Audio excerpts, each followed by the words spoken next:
അസ്സാം വലൈക്കും. Welcome back to another video. ഇന്നത്തെ വീഡിയോയിൽ എനിക്ക് +1 +2 കുട്ടികളോട് എന്താണ് ഇപ്പോൾ പറയാനുള്ളത് എന്നുള്ളതാണ്. എന്തായാലും ഒരു മാസത്തിനുള്ളിൽ എക്സാം ആണല്ലോ. ഒരു മാസം കൂടി കഴിഞ്ഞ് കഴിഞ്ഞാൽ നിങ്ങൾക്ക് അത് പബ്ലിക് എക്സാം വരാൻ പോവുകയാണ്. അപ്പോൾ ഞാൻ എൻ്റെ കാര്യം പറയാം. ഞാൻ ഓൾറെഡി ഈ ഇസ്തിഖാർ നിസ്കാരത്തിൻ്റെ ആ വീഡിയോയിൽ പറഞ്ഞിട്ടുണ്ട്. ഞാൻ ആ നിസ്കാരം നിസ്കരിച്ച ശേഷം ഞാൻ സെലക്ട് ചെയ്തിട്ടുള്ളത് യൂണിവേഴ്സൽ ഇൻസ്റ്റിറ്റ്യൂട്ടിൽ പഠിക്കാനായിരുന്നു +1 +2. അപ്പോൾ +1 +2 അവിടെ ഓപ്പൺ ആയിട്ട് രാജാസിലായിരുന്നു എക്സാം ഒക്കെ എഴുതിയിരുന്നത്. പ്ലസ് അതിൻ്റെ കൂടെ എൻട്രൻസ് കോച്ചിങ്ങും +1 +2ൻ്റെ ക്ലാസ്സും യൂണിവേഴ്സിറ്റിയിൽ നിന്ന് എനിക്ക് കിട്ടിയായിരുന്നു. അപ്പോൾ അവിടെ +1 ചേർന്ന സമയത്ത് എനിക്ക് ആദ്യത്തെ 3 മന്ത് എനിക്ക് ഭയങ്കര ഡിഫിക്കൽട്ട് ഫീൽ ചെയ്തായിരുന്നു. കാരണം ഞാൻ മലയാളം മീഡിയം ആയിരുന്നു പഠിച്ചിരുന്നത്. ഈവൻ ദോ ആദ്യത്തെ 3 മന്ത് കൊണ്ട് തന്നെ ഞാൻ അത് മേക്കപ്പ് ചെയ്തെടുത്തു. അതെങ്ങനെയാണെന്ന് ചോദിച്ചാൽ അവിടുത്തെ സാറുമാർ ഭയങ്കര സപ്പോർട്ടീവായിരുന്നു. അവിടുത്തെ സാറുമാർ മലയാളം ഇംഗ്ലീഷും കൂടി കലർന്ന രീതിയിലായിരുന്നു പഠിപ്പിക്കുന്നുണ്ടായിരുന്നത്. അതുകൊണ്ട് തന്നെ എനിക്ക് അത്ര ഡിഫിക്കൽട്ടി ഫീൽ ചെയ്തിരുന്നില്ല. അതുപോലെ തന്നെ നമുക്ക് ഉണ്ടായിരുന്ന ഫ്രണ്ട്സിൻ്റെ അടുത്ത് നിന്നായിരുന്നാലും എന്തെങ്കിലും ഡൗട്ട് ഉണ്ടെന്നുണ്ടെങ്കിൽ ചോദിച്ചിട്ട് മനസ്സിലാക്കാൻ പറ്റിയിരുന്നു. അതിലധികം CBSE പഠിച്ച കുട്ടികളായിരുന്നു, മലയാളം മീഡിയം പഠിച്ച കുട്ടികളും ഉണ്ടായിരുന്നു. അതുകൊണ്ട് തന്നെ അവരോട് എന്തെങ്കിലും ഡൗട്ട് ഉണ്ടെങ്കിൽ ചോദിച്ച് മനസ്സിലാക്കും.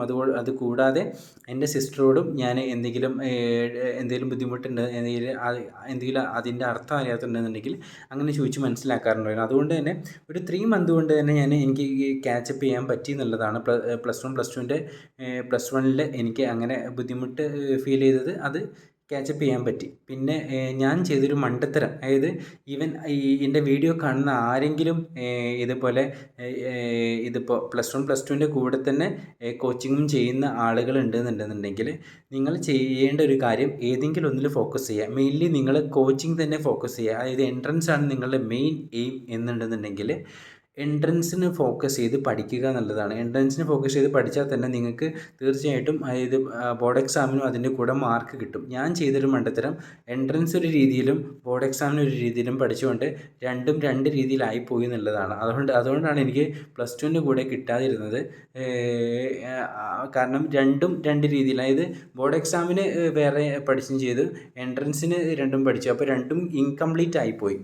ബോർഡ് എക്സാമിൽ എനിക്ക് 5+ ആണ് കിട്ടിയത്. ഇംഗ്ലീഷിൽ ഞാൻ ഓൾറെഡി വീക്ക് ആയതുകൊണ്ട് സബ്ജക്ട്സിൽ എനിക്ക് ഇംഗ്ലീഷിൽ A+ പോയി A കിട്ടി.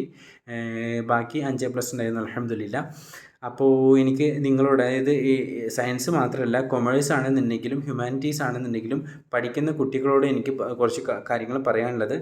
+1 +2 ഉള്ള മാർക്കിൻ്റെ ബേസിസിലാണ് നിങ്ങൾക്ക്, അതായത് ഈവൻ എൻട്രൻസ് ഒഴികെയുള്ള ബാക്കിയുള്ള സബ്ജക്റ്റിലോട്ട്, അതായത് അലൈഡ് കോഴ്സസിലോട്ടും അതുപോലെ തന്നെ ബാക്കി ഡിഗ്രി പഠിക്കാൻ BA MA അതൊക്കെ പഠിക്കാൻ പോകുന്ന കുട്ടികൾ, അതുപോലെ തന്നെ MCOM പഠിക്കാൻ പോകുന്ന കുട്ടികൾ, CA പഠിക്കാൻ പോകുന്ന കുട്ടികൾ, അതിലൊക്കെ +2 മാർക്കിൻ്റെ ബേസിസിലാണ് ഇത് പോകുന്നത്. ഇത് നമുക്ക് ഓരോ ഗവൺമെൻറ്റിൽ സീറ്റ് കിട്ടുന്നതും കിട്ടാതിരിക്കുന്നതും.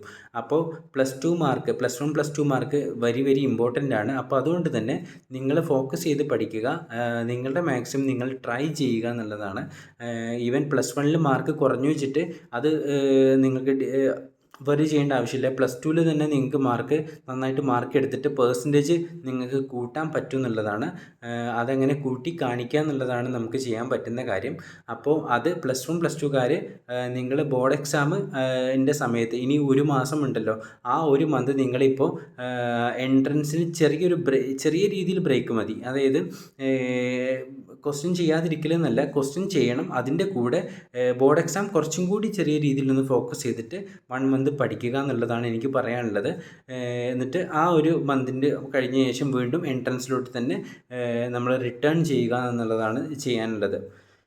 പിന്നെ ഇതിപ്പോൾ +1ലെ ആൾക്കാർ ഇനി +2ക്ക് പോകുന്ന ആൾക്കാരുണ്ടാകും. അപ്പോൾ ഞാൻ ചെയ്ത മണ്ടത്തരം ചെയ്യരുത് എന്നുള്ളതാണ്. കാരണം രണ്ടും ഒരു രീതിയിൽ, അതായത് എൻട്രൻസ് ഫോക്കസ് ചെയ്ത് പഠിക്കുക. എൻട്രൻസ് ഫോക്കസ് ചെയ്ത് പഠിച്ചാൽ തന്നെ നിങ്ങൾക്കത് മെയിൻറ്റെയിൻ ചെയ്ത് എടുക്കാൻ പറ്റുന്നുള്ളതാണ്.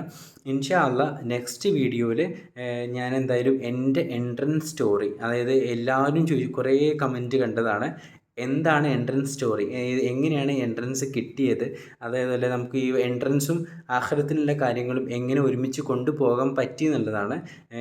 അതിന് ഏറ്റവും കടപ്പെട്ടുള്ളൊരു സ്ഥാപനം തന്നെയാണ് യൂണിവേഴ്സൽ ഇൻസ്റ്റിറ്റ്യൂട്ട്. യൂണിവേഴ്സൽ ഇൻസ്റ്റിറ്റ്യൂട്ടിനെ കുറിച്ച് ഞാൻ തീർച്ചയായിട്ടും ഒരു വീഡിയോ ചെയ്യും. അതൊരു പ്രൊമോഷനോ ഒന്നുമല്ല, എന്നെ ഞാനാക്കിയ, അതായത് എന്നെ ഉയരത്തിലോട്ട് എത്തിച്ച ഒരു ഇൻസ്റ്റിറ്റ്യൂട്ടിനോട്ടുള്ള എനിക്കുള്ളൊരു കടപ്പാടെന്നുള്ള രീതിയിൽ ചെയ്യുന്നതാണ്.